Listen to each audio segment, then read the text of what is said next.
Hello students, कैसे हो आप सब। मैं संदीप अरोड़ा स्वागत करता हूं हमारे यूट्यूब चैनल पर। तो खासकर ये जो वीडियो मैं बीए फर्स्ट सेमेस्टर इकोनॉमिक्स के स्टूडेंट्स के लिए या बीकॉम फर्स्ट सेमेस्टर के जो हमारे इकोनॉमिक्स के स्टूडेंट्स हैं उनके लिए बना रहा हूं। सबसे पहले तो मैं आपसे माफ़ी चाहता हूं कि मैं आपको वीडियो नहीं दे सका काफ़ी टाइम से। आप बच्चों के मैसेज कमेंट्स काफ़ी सारे आ रहे थे, तो कुछ टेक्निकल एरर थे, कुछ मैं बिजी था, सो आपके लिए वीडियो नहीं लेकर आ सका। अब मेरी कोशिश रहेगी कि आपके लिए टाइम टू टाइम रेगुलर आपको वीडियो दूं और आपका सिलेबस कवर करवाऊं। ठीक है, एक वीडियो मैंने स्टार्टिंग में बनाया था आपके लिए, उम्मीद करता हूँ सभी बच्चों ने वो देखा होगा और बहुत सारा प्यार उस वीडियो पर आपने दिया, उसके लिए आपका धन्यवाद।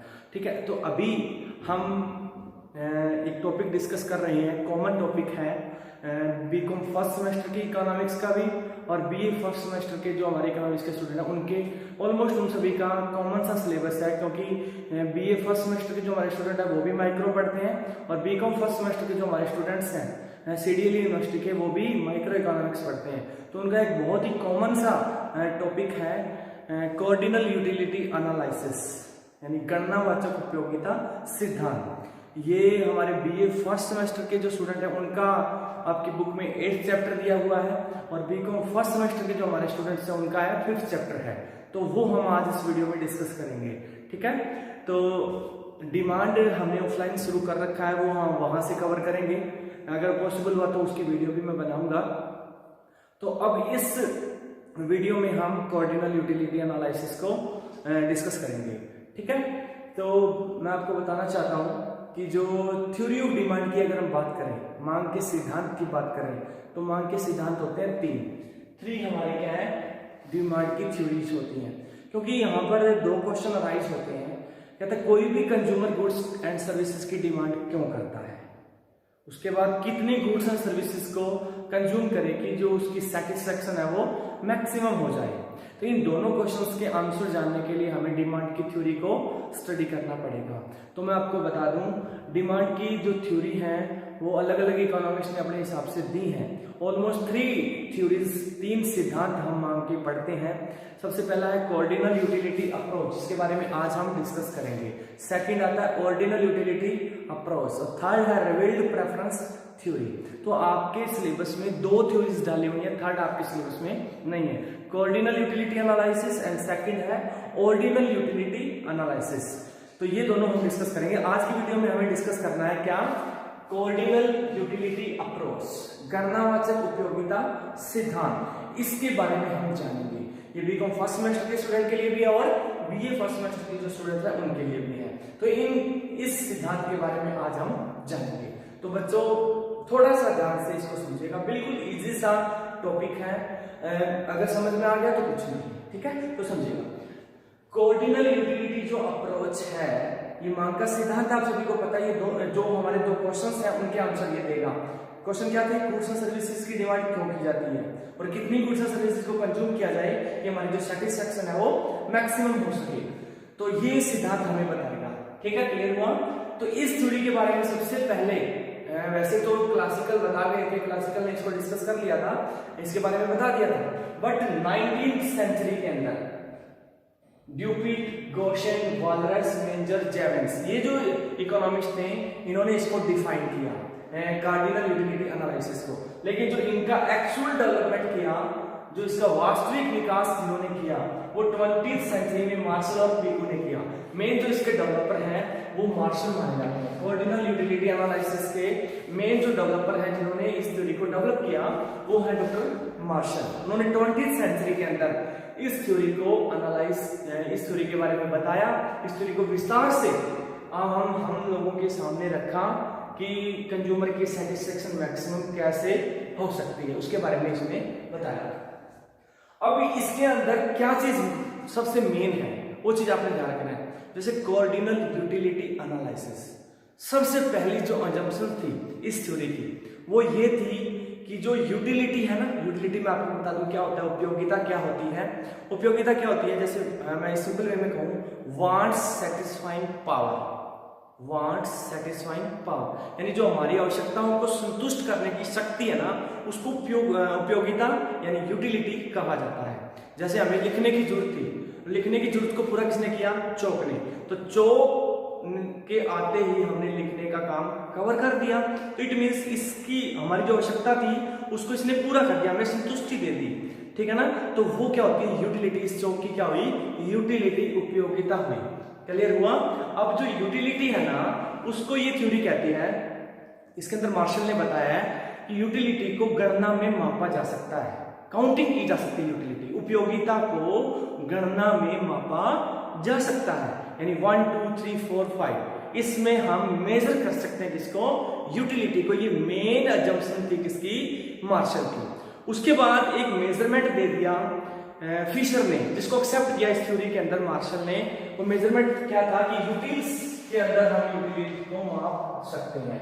यूटिल्स ये दिया था फिशर ने, इरविंग फिशर ने, और इस यूटिल्स मेजरमेंट को यूज किया मार्शल ने अपनी थ्योरी के अंदर। क्लियर हुआ इस थ्योरी में। तो यानी हम कह सकते हैं कि एक तो उसने कहा कि गणना में माप सकते हैं, काउंटिंग कर सकते हैं, दूसरा मेजरमेंट दे दिया यूटिल्स, जैसे हम इलेक्ट्रिसिटी को वोल्ट में मापते हैं ना, उसी प्रकार ये कहता है कि उपयोगिता को हम यूटिलिटी में माप, यूटिल्स में माप सकते हैं। यानी कह सकते हैं चाय पीने से हमें 20 यूटिल्स उपयोगिता मिली है, कॉफी से हमें 25 यूटिल्स उपयोगिता यानी यूटिलिटी मिली है। तो ये मेन अजम्पशन थी किसकी, मार्शल की। उपयोगिता को गणना में मापा जा सकता है। उम्मीद करता हूं यहां तक आपको बात समझ में आई होगी। अब उसके बाद बात आती है कि जो यूटिलिटी है ना वो 3 टाइप्स की होती है। यूटिलिटी जो है वो 3 टाइप्स की होती है। 3 टाइप्स कौन से, इनिशियल यूटिलिटी, यानी कोई गुड्स कंज्यूम करेंगे तो उससे उपयोगिता तो मिलेगी ना। अब इनिशियल यूटिलिटी कौन सी होगी, सपोज करो हमें भूख लगी हुई है, और भूख लगी हुई है तो 4 रोटी खाने की हमें भूख है। पहली रोटी खाएंगे ना उससे जो हमें उपयोगिता मिली, पहली रोटी खाने से जो हमें यूटिलिटी प्राप्त हुई वो क्या होगी, प्रारंभिक उपयोगिता, या जिसको हम इनिशियल यूटिलिटी कहेंगे। क्लियर हुआ।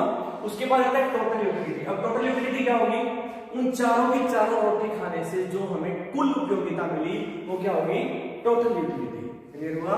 उसके बाद नेक्स्ट आता है मार्जिनल, तीसरा टाइप है इसका, मार्जिनल यूटिलिटी यानी सीमांत उपयोगिता। अब सीमांत उपयोगिता क्या होती है, ध्यान से सुनिएगा। सीमांत का नाम जहां भी आपको पता चले या दिखे, मार्जिनल यानी सीमांत, तो एडिशनल यूनिट का नाम जरूर देना आपने। तो मार्जिनल यूटिलिटी क्या है, एक एक्स्ट्रा यूनिट, एक एडिशनल यूनिट किसी भी गुड्स की कंज्यूम करने से टोटल यूटिलिटी के अंदर जो चेंज आता है, जो परिवर्तन आता है। जैसे सपोज करो एक रोटी खाई, उसकी उपयोगिता थी 10 यूटिल्स, दूसरी खाएंगे तो 10 नहीं रहेगी, 10 की सपोज करो 18 हो जाती है। तो जितना फर्क आया 10 से 18 हुआ, तो जितना बड़ी है टोटल यूटिलिटी वो क्या होगी, मार्जिनल यूटिलिटी। उसको फाइंड कैसे करेंगे, 18 माइनस 10, 8 क्या हुआ हमारा, मार्जिनल यूटिलिटी हुई। एक एडिशनल यूनिट को कंज्यूम करने से टोटल यूटिलिटी में जो चेंज आता है वो क्या होगी, मार्जिनल यूटिलिटी। और मार्जिनल यूटिलिटी जो है ना वो 0 भी हो सकती है, पॉजिटिव भी हो सकती है और नेगेटिव भी हो सकती है। तो ये 3 प्रकार की यूटिलिटी उम्मीद करता हूं आपको समझ में आ गई होगी। अब हम जानेंगे कि फीचर्स ऑफ यूटिलिटी, उपयोगिता की विशेषताएं, उपयोगिता की विशेषताओं के बारे में हम जानेंगे। क्लियर है। तो बहुत सारी विशेषताएं इसने बताई है कि यूटिलिटी की फीचर्स कौन कौन से। सबसे पहला है utility is subjective. Utility is subjective. Subjective का मतलब है क्या, उपयोगिता जो है वो भावगत होती है। उपयोगिता जो है वो क्या होती है, भावगत होती है, यानी सभी व्यक्तियों के लिए अलग अलग, विभिन्न जो डिफरेंट पर्सन्स हैं सभी के लिए अलग अलग यूटिलिटी हो सकती है। जैसे मैं एक सिंपल सा उदाहरण दूं आपको, जो व्यक्ति शराब पीता है उसके लिए शराब की बहुत ज्यादा उपयोगिता है, बट जो शराब नहीं पीता उसके लिए शराब बेकार है, शराब की कोई उपयोगिता उसके लिए नहीं है। तो यही बात इसने बताई है कि यूटिलिटी इज सब्जेक्टिव। क्लियर। उसके बाद है utility is relative. Utility is relative, उपयोगिता जो है वो सापेक्षिक है। उपयोगिता क्या है, सापेक्षिक। सापेक्षिक का मतलब क्या होता है कि हमेशा उपयोगिता एक समान नहीं रहती, एक समान नहीं रहती। जैसे गर्मियों में गर्मी के कपड़ों की बहुत ज्यादा उपयोगिता होती है, उन कपड़ों की उपयोगिता सर्दी में नहीं होती। सर्दी के टाइम में सर्दी के कपड़ों की उपयोगिता होती है, उन कपड़ों की उपयोगिता गर्मी में नहीं रहती। यानी यूटिलिटी इज रिलेटिव। क्लियर हुआ। उसके बाद कहता है utility is not essential useful, कि उपयोगिता का लाभदायक होना जरूरी नहीं है। अब लाभदायक हो नहीं सकती, जैसे जो व्यक्ति शराब पीता है, सिगरेट पीता है, उसके लिए शराब और सिगरेट क्या है, लाभदायक है, जो नहीं पीता उसके लिए बहुत ज्यादा हानिकारक है। यानी उसकी नजर में ऐसा हो सकता है, लाभदायक होना जरूरी नहीं है, वो उसके लिए क्या है, नुकसानदायी है। क्लियर हुआ? उसके बाद कहता है utility is independent of morality. Morality यानी नैतिकता से जो स्वतंत्र होती है क्या, उपयोगिता। यानी क्योंकि नशीली जो वस्तुएं हैं उनकी भी उपयोगिता होती है, तो नशीली वस्तुओं का यूज वैसे तो नैतिक रूप से बहुत खतरनाक है, तो बट जो शराब व्यक्ति पीता है उसके लिए उसकी जो उपयोगिता है वो तो है ही ना, शराब पीता है उसको सेटिस्फेक्शन दे रही है शराब या सिगरेट, जो नशीली वस्तु है वो भी उनको उपयोगिता दे रही है क्योंकि वो उनकी सेटिस्फेक्शन को सेटिस्फाई कर रही है। क्लियर? ये की विशेषताएं जो आपने उपयोगिता की बतानी है। क्लियर हुआ? उम्मीद करता हूं आपको समझ में आ गया होगा। उसके बाद है अजम्पशन ऑफ यूटिलिटी, यानी इस उपयोगिता की कुछ मान्यताएं हैं, इस सिद्धांत की कुछ मान्यताएं हैं, उनके बारे में हम डिस्कस करेंगे। तो सबसे पहला है रेशनल कंज्यूमर, विचारवान उपभोक्ता, विवेकशील उपभोक्ता। जो उपभोक्ता है ना वो विचारवान है, विचारवान मतलब उसको पता है कि उसकी संतुष्टि अधिकतम कैसे हो सकती है, कौन कौन सी गुड्स को उसने खरीदना है, पहले जब से ये मान के चला है। दूसरा है कार्डिनल यूटिलिटी, उपयोगिता को गणना में मापा जा सकता है, 1 2 3 4 5 में मापा जा सकता है। उसके बाद इंडिपेंडेंट यूटिलिटी, उपयोगिता जो है वो क्या है, स्वतंत्र उपयोगिता है, वो किसी चीज पर डिपेंड नहीं करती है या डिपेंडेंट नहीं है, वो क्या है, इंडिपेंडेंट है। फिर कहता है MU of money is constant, money की जो मार्जिनल यूटिलिटी है, वैसे तो जैसे किसी गुड्स को हम कंज्यूम करते जाते हैं उससे मिलने वाली जो एमयू होती है वो घटती चली जाती है, लेकिन मनी को कोई नहीं कहता कि उस मनी की जो एमयू है वो कभी नहीं घटती, तो इसीलिए इसने वो वैसे बढ़ती है, लेकिन इसने क्या माना है, MU of money is constant, यानी जो मुद्रा की समान उपयोगिता है उसको इसने स्थिर माना है, ये इसकी मान्यता है। डिविजिबिलिटी यानी वस्तुओं को छोटी छोटी इकाइयों में बांटा जा सकता है, विभाजित है, उनको डिवाइड किया जा सकता है। फिर उसके बाद डिमिनिशिंग मार्जिनल यूटिलिटी, जैसे जैसे हम एक्स्ट्रा यूनिट कंज्यूम करेंगे किसी गुड्स की तो उससे मिलने वाली जो एमयू होगी वो घटती चली जाएगी। जैसे पहली रोटी खाएंगे उससे ज्यादा, दूसरी रोटी खाएंगे उससे कम, तीसरी से और कम, चौथी से और कम क्या मिलेगी, एमयू मिलेगी। तो ये इसलिए कहा कि डिमिनिशिंग एमयू होती है। फिर TU depends on Q of individual commodities, जो टोटल यूटिलिटी है ना वो क्वांटिटी की इंडिविजुअल यूनिट्स, इंडिविजुअल कमोडिटी के ऊपर डिपेंड करती है। क्लियर हुआ? ये थी इसकी मान्यता है। ओके, उम्मीद करता हूं आपको ये चीज समझ में आई होगी। तो ये आपने रीड कर लेनी है, फीचर्स ऑफ यूटिलिटी एंड उसके बाद assumptions of utility. Okay, clear हुआ? अब हम जानेंगे इसका मेन जो चीज है वो है relation between TU and MU. TU और एमयू के अंदर क्या जानेंगे, रिलेशन फाइंड आउट करेंगे। तो बहुत सारा संबंध होता है, बहुत सारा रिलेशन होता है किसके अंदर, टोटल यूटिलिटी और मार्जिनल यूटिलिटी के अंदर। क्लियर हुआ? हम ले रहे हैं वही चीज सेम, जैसे हम इधर लिया हमने क्वांटिटी टीयू और एमयू दिखाएंगे, ठीक है। पहली 0 यूनिट से कुछ नहीं मिला, ठीक है, ओके। पहली यूनिट कंज्यूम करी, किसी भी गुड्स के लगा लीजिए, आइसक्रीम, बिस्किट, कुछ भी लगा लीजिए, रोटी भी लगा लीजिए, पहली यूनिट कंज्यूम करी, उससे 8 यूटिल्स क्या मिली, टोटल यूटिलिटी। टोटल यूटिलिटी कितना हुई, 8। तो मार्जिनल यूटिलिटी कैसे फाइंड करेंगे, प्रेजेंट की टीयू माइनस पिछले टाइम की टीयू, यानी एमयू को फाइंड करने का फॉर्मूला क्या होता है, TU n minus 1, 8 minus 0, 8 minus 0 किया कितना, 8। क्लियर हुआ? सेकंड यूनिट कंज्यूम की तो टोटल यूटिलिटी तो बढ़ेगी ना, 8 नहीं रहेगी ना, 8 से कितना हुई 14, 8 से कितना हो गई 6 यूनिट दे दी इसने सेकंड यूनिट। तो इसको फाइंड कैसे करेंगे, 14 माइनस 8 कितना आ गया 6, ये हमारी मार्जिनल यूटिलिटी आ गई। तीसरी यूनिट को कंज्यूम किया, टीयू फिर चेंज हुई, टीयू कितना हुई 14 से 18 हो गई, रेवेन्यू क्या होगी 18 minus 14, TU n minus 1, 4।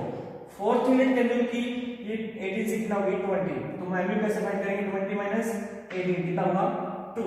Clear हुआ? फिफ्थ यूनिट कंज्यूम करी, मैक्सिमम स्टेज पे पहुंच गई, क्या, टीयू। जैसे हमने कहा था ना कि 4 ही रोटी खाने की भूख है, और 4 रोटी खा ली, अगर 5वीं खाएंगे तो वो कोई रोल नहीं है उसका, ना खाते तो भी काम चल जाता।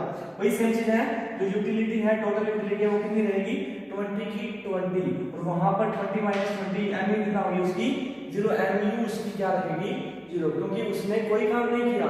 वो तो 4 ही रोटी खाने की थी ना, 4 रोटी खाने से हमें मिल गई उपयोगिता जितनी मिलेगी। 5 में खाएंगे तो कोई फायदा नहीं, लेकिन 6 खाएंगे ना तो वो माइनस कर देगी, घटा देगी इसको टीयू को।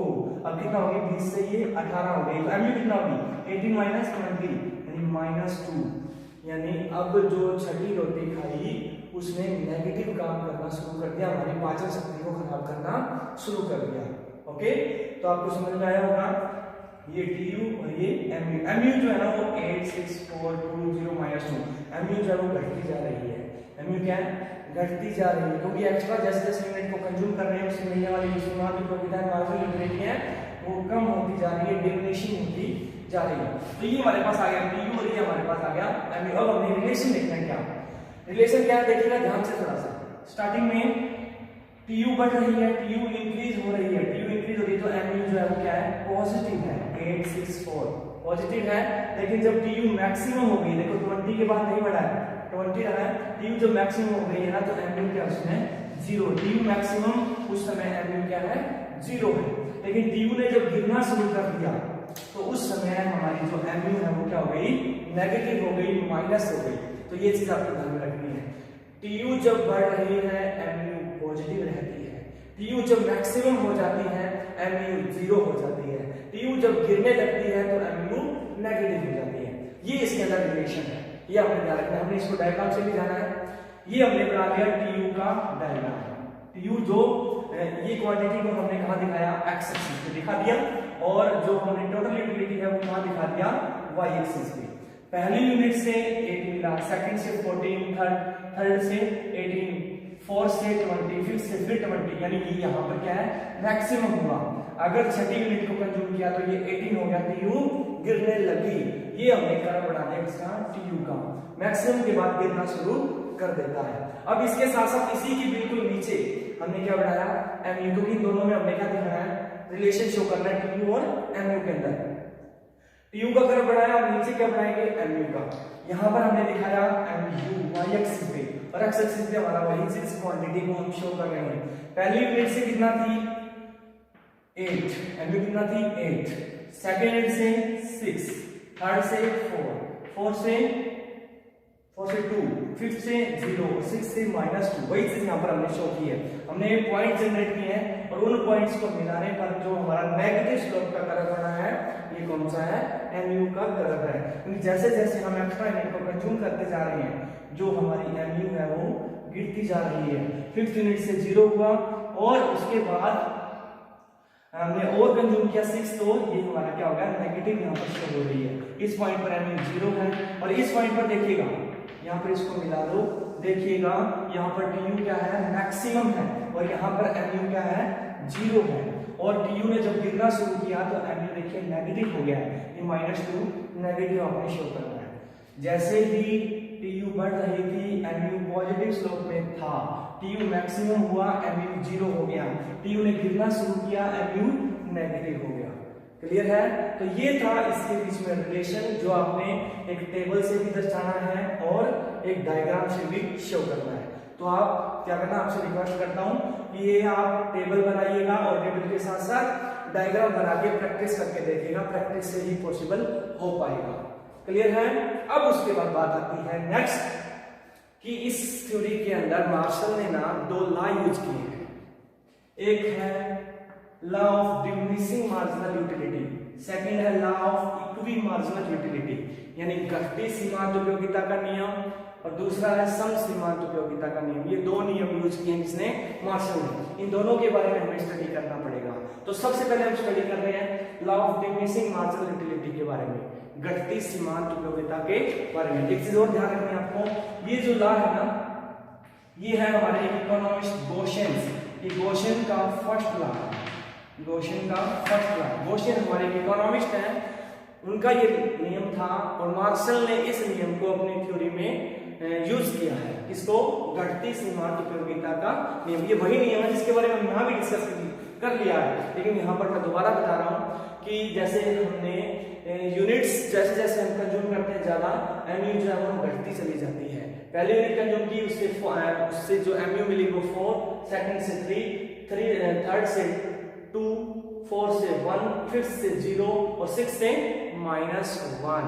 यानी जैसे जैसे हम एक्स्ट्रा यूनिट को कंज्यूम करते जा रहे हैं, इससे मिलने वाली जो एमयू है ना वो घटती जा रही है।